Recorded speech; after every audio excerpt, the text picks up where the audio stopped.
palagi kayong magdala ng payong. Alam nyo kasi, pabago-bago yung panahon dito sa campus. Minsan sobrang init, tapos biglang umulan.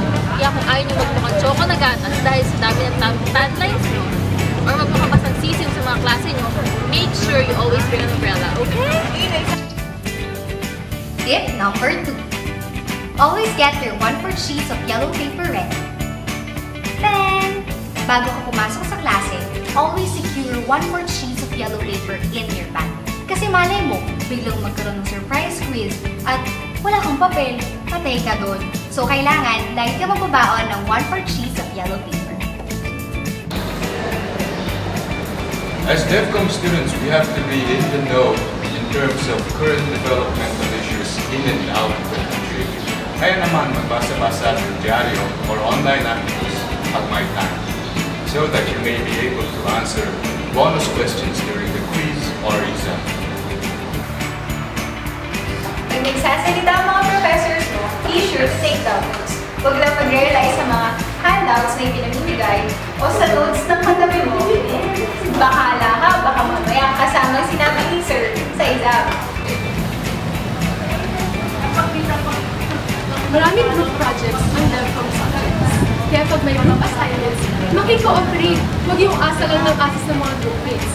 Classmates at various groupmates who work diligently.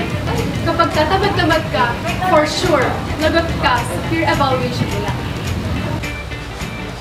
Isa lang naman ang paraan para makapasa, ang mag-aral. Kahit matigal pa exam, ugaliin magbasa ng notes in between classes.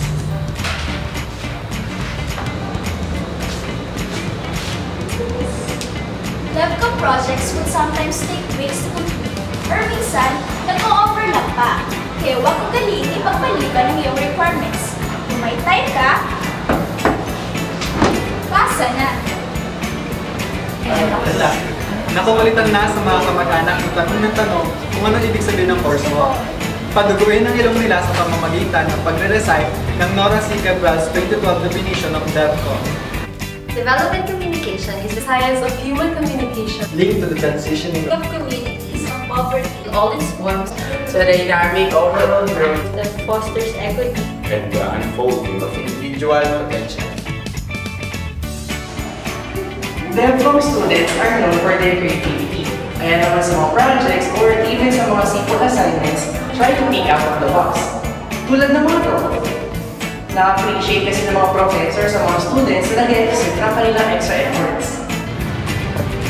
Hindi lagi madali o masaya ang buhay DevCom. Kaya naman, make sure na meron kang mga kaibigan na matutukbuhan mo no matter what. Hi! Ano ka naman? Kahit na hell week na at hindi ka makapaglaban ng underwear o makaligo, kailangan i-enjoy mo yung buhay mo. Or minsan mag-YOLO. Because your college life is what you make it. So choose to have fun! Habang freshman pa kayo, kilalanin nyo na ang iba't ibang organizations dito sa university na pwede nyong salihan depending on your interests. Dito sa ating kolehiyo ay meron tayong 3 organizations. Una na dito ang UP Alliance of Development Communication Students or UP-ADS, UPLB Development Communicator Society or UPLB DevComSoc, at UP Community Broadcaster Society or UPCBS. Pero, we strongly encourage you na wag munang sumali ng organizations sa inyong freshman year. I-enjoy niyo muna ang inyong freshman life. Bigyan ng sarili niyo ng chance na makapag-adjust sa inyong freshman year at mag-focus sa inyong ACADS. Hi there, Precious! Maaari niyong lapitan ang inyong mga ating kuya mula sa College of Development Communication Student Council, isang duly-mandated student institution dito sa Universidad ng Pilipinas ng Baños. Narito kami upang bigyan kayo ng boses at kayo ay representa.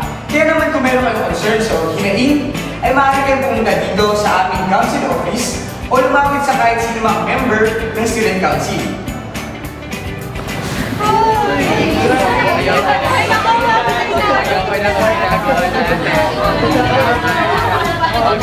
Kaya naman, si DCSC, i-welcome natin sila!